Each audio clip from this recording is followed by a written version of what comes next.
universal ruler, emperor to the largest landmass empire in history, and king of the conquerors, Genghis Khan has an indelible place in history. His conquests set entire continents rife with fear. His body count ranges from 4 to 60 million, yet, in comparison to military might, little is written on the man behind the myth. So what about the man? What about his loves, his wife? As emperor, Genghis Khan didn't have a wife. He had many wives, and there were hundreds of concubines to boot. All would have rich and fascinating stories, from childhood sweethearts to captured rival tribeswomen, from adored beaus to princesses simply given away. The romantic life of Genghis Khan was as fascinating as any military campaign. Some would tell you one potential suitor even tried to kill him. Welcome to History on Fleek. Today we examine the life of Genghis Khan's 500 wives.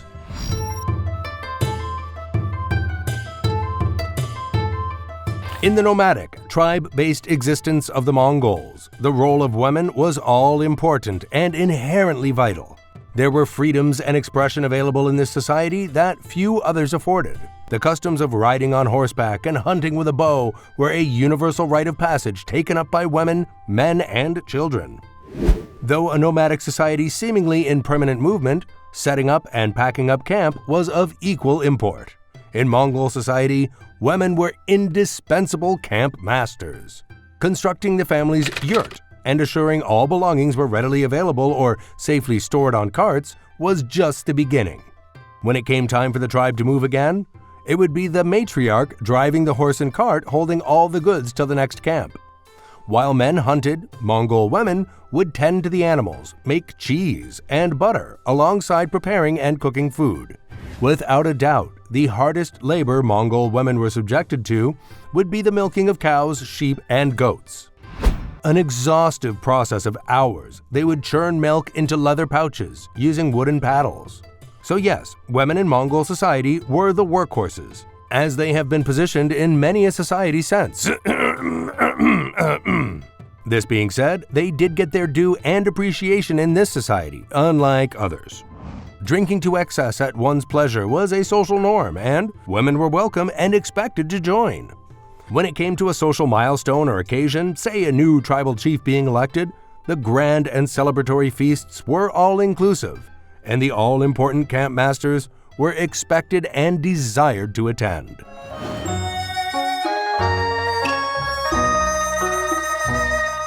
Throughout the life of Genghis Khan, he took 7 women to be his main wives. His first wife was Bort, who was arranged to be his bride in childhood, an agreement between both parties' fathers. They married as teenagers, around 7 years after the deal was agreed upon. The next 2 wives of Genghis Khan came from his military campaign against the Tartars. He supposedly fell in love with Yesugen, and during the consummation of their union, she demanded that he treat her well and, marry her sister. So he did. He married Yesugen and, at her behest, had his men kidnap Yesui, and he married her too. Genghis Khan's last 3 wives were Moge Khatun, a princess of the Barkin tribe, Juerbi Su, an empress of the Western Liao dynasty, and finally Ibaka Beki, the only wife Genghis Khan would divorce.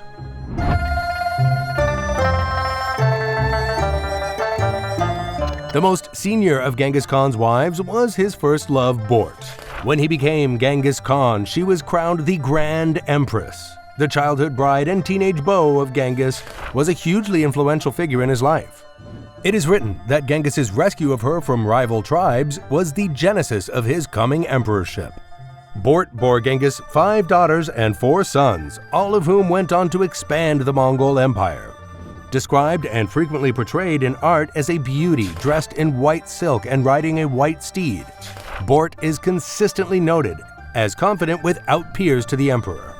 She would be the voice in his ear, the spiritual support to a leader becoming one of the most powerful people on earth.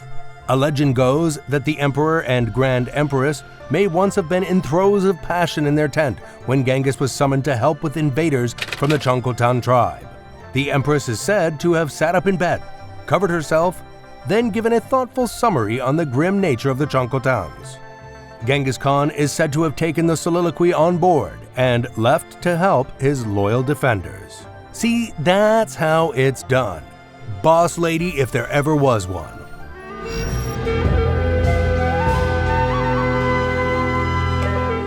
The question for many looking at the polygamous life of Genghis Khan is, did he love them all? This is not an easy question to answer, as we're left with not much more than supposition. However, there are accounts of the Mongolian emperor showing genuine care and concern for his wives, in particular his first. The kidnap of his wife Bort by the Merkit tribe not long after their marriage left the ruler simply bereft. In a poetic turn for a feared ruler, Genghis Khan reportedly said the kidnapping left his bed made empty and his breast torn apart. His first wife and perhaps his first love, Bort, appears a woman the Mongol emperor genuinely loved.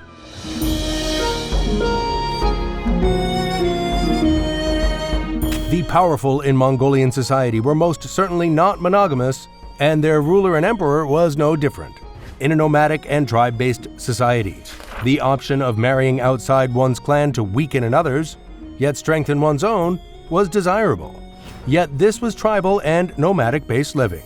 It was custom to abduct and kidnap a rival tribeswoman for such a union. This being said, the majority of marriages would have been to strengthen bonds already in place between families. Ultimately, the matter of polygamy was only an option for those who could afford a living of several wives and concubines. Like other polygamous cultures, Mongol polygamy still had a hierarchy within it. One of the wives in a polygamous household would be the chosen senior, and it would be her children who would have inheritance rights to their father's estate.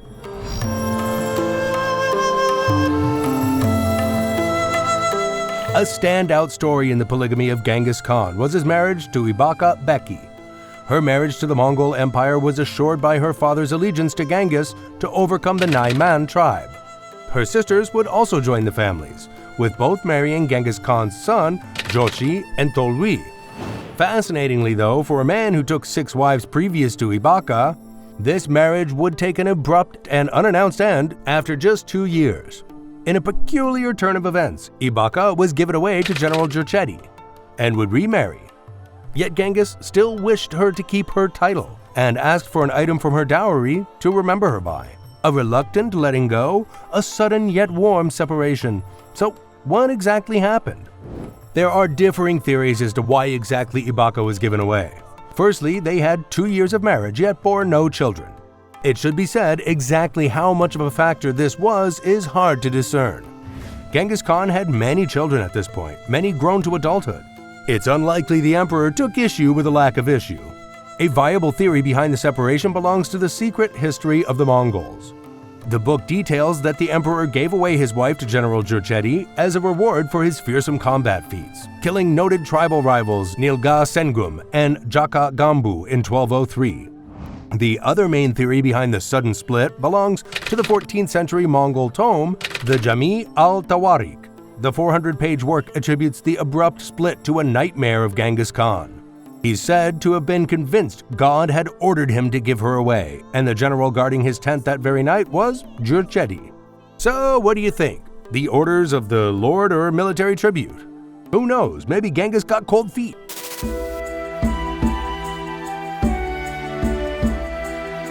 There is a dark underbelly to this story of wives, unions, tribes, and rulers. For the longest time, much of it was assumed around the death of Genghis Khan himself. He would die on the 25th of August, 1227, falling from his horse amidst a campaign against the Western Shah. The exact cause of death kept historians theorizing throughout the ages. Some attributed it to a fall from his horse while hunting.